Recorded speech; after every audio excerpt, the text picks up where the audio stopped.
ಒಂದು ನಾಡಿನ ಸಂಸ್ಕೃತಿ ಎನ್ನುವುದು ಪ್ರತಿಬಿಂಬಿಸುವುದು ಆ ನಾಡಿನ ಕಲಾ ಸಾಹಿತ್ಯ ಸಂಗೀತಗಳಿವೆ. ಎಲ್ಲರೂ ಬೊಕ್ಕೆ ಹೊಡೆಯಬೇಕು, ಕಲೆ ಉಳಿಯಬೇಕು, ಕಲೆ ಉಳಿಯಬೇಕು.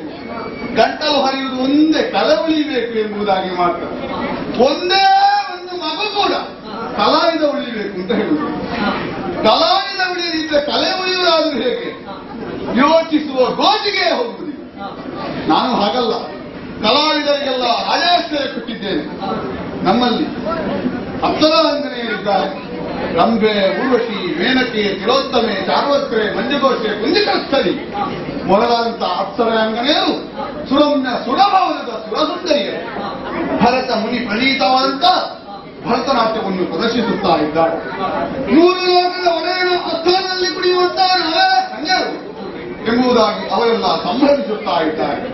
ಕಲಾವಿದನಿಗೆ ರಾಜಾಶ್ರಯ ದೊರೆತರೆ ಹೊನ್ನ ಸಹವಾಸದಿಂದ ಶೋಭಿಸುವ ರತ್ನಗಳಂತೆ ಅವರೆಲ್ಲ ರಂಜಿಸುತ್ತಾ ಇದ್ದಾರೆ. 3 ಲೋಕದ ಒಡೆಯನ ಆಸ್ಥಾನದಲ್ಲಿ ಕುಡಿಯುತ್ತೇವೆ ಎನ್ನುವಂತಹ ಕ್ಷಣತಾಭಾವವು ಅವರಿರುತ್ತದೆ. ಚಿತ್ರಸೇನನ ಗಾಯನ ಅವರಿಗೆ ಸ್ಫೂರ್ತಿ ನೀಡಿದೆ. ಅವನ ಗಾಯನ ಕರ್ಣಾನಂದಕರ, ಅವರ ನಾಟ್ಯ ಎನ್ನುವುದು ನೇತ್ರಾನಂದಕರ, ಕಲೆಯ ಆಸ್ವಾದನೆ ಎನ್ನುವುದು ಆತ್ಮಾನಂದಕರ. ಆನಂದಗಳ ನಡುವೆ ಕಳೆದು ಬಿಟ್ಟರೆ ನಾವು ಕರ್ತವ್ಯವನ್ನು ಬೆಳೆದ ಹಾಗೆ ಆಗುತ್ತದೆ. ಕರ್ತವ್ಯದ ಬಗ್ಗೆ ಯೋಚಿಸುವಾಗ ಸುಮ್ಮನೆ ನೋಡುವುದಲ್ಲ, ನೀವು ಕೇಳಬೇಕು, ಕೇಳಬೇಕು.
ನಮ್ಮನ್ನು ಸುಮನಸರು ಎಂಬುದಾಗಿ ಯಾಕೆ ಕರೆಯುವುದು?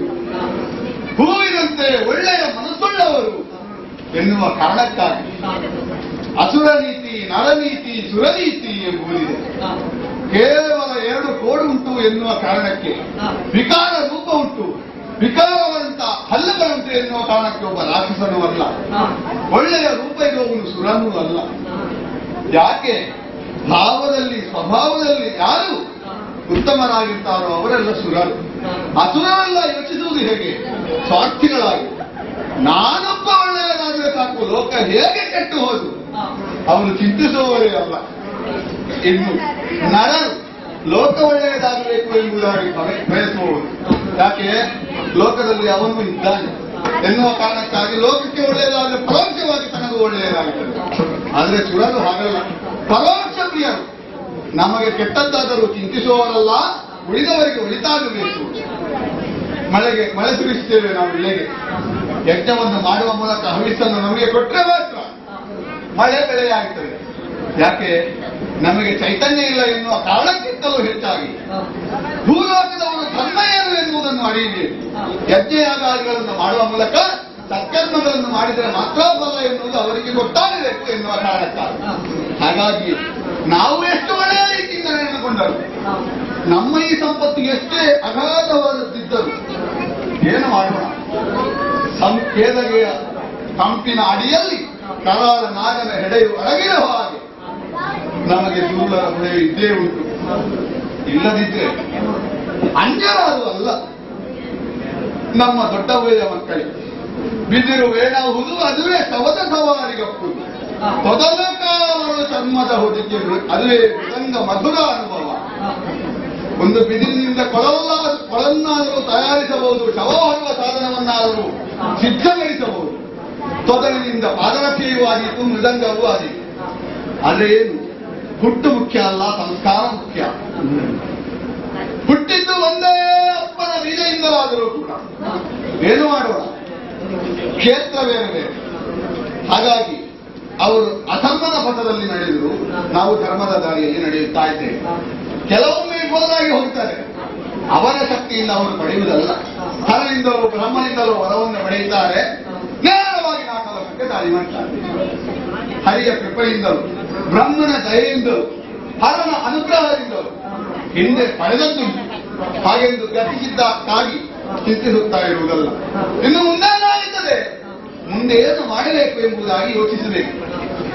ಗತಿಸಿದ ಕಾಲದಲ್ಲಿ ಮೂರು ಮೂರ್ತಿಗಳ ದಯೆಯಿಂದ ನಾವು ಪಡೆದುಕೊಂಡಿದ್ದೇವೆ ಎನ್ನುವ ಕಾರಣಕ್ಕಾಗಿ ನಾವು ಕರ್ತವ್ಯದಿಂದ ವಿಮುಖರಾಗುವುದಕ್ಕಾಗುವುದಿಲ್ಲ. ರಾಕ್ಷಸರು ಇನ್ನೂ ಇದ್ದಾರೆ. ದುರ್ಬೀಜ ಎನ್ನುವುದು ಎಷ್ಟು ಸುಟ್ಟರೂ ಕೂಡ ಮತ್ತೆ ಒಳಗಡೆಯುತ್ತದೆ.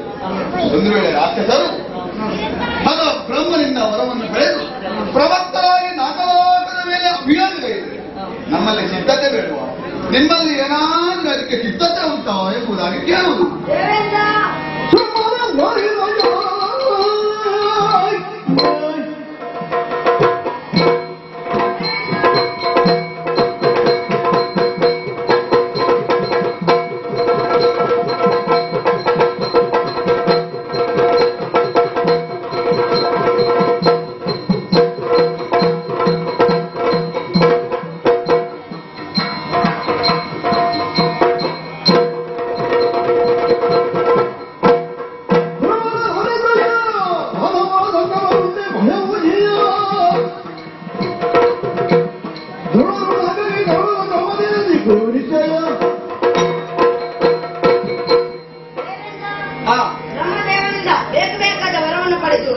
ಸ್ವರ್ಗಕ್ಕೆ ದಾಳಿ ಮಾಡುತ್ತಿದ್ದಾರೆ.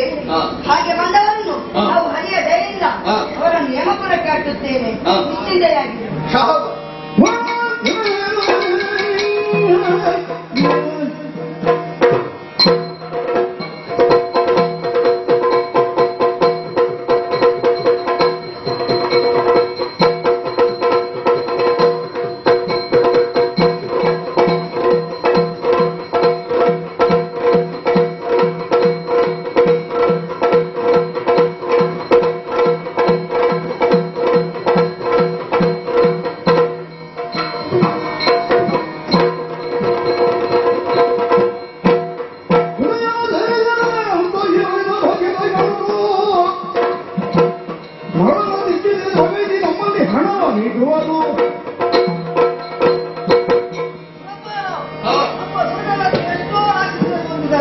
ಅವರನ್ನು ನಾವು ಹಾಗೆ ಬಿಡಲಿಲ್ಲ. ನಾವಿದ್ದೇವೆ, ಬಡದೋಷವಾಂದೆ ನಾನೀರಂದ ನುಡಿಗೆ ನಾನೀರಂದ ನುಡಿಗೆ ನಾನೀರಂದ ನುಡಿಗೆ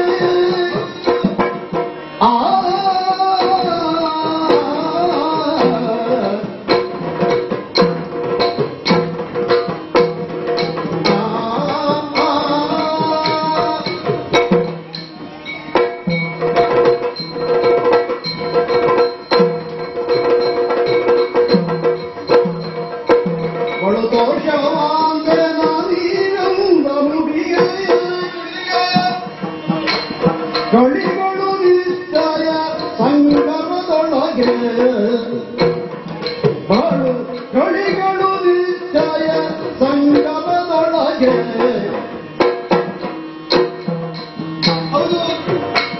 ಕಳವ ಭೀತಿಯು ನಮಗೆಂದಿಳಿದಿರುವ ಕಳವ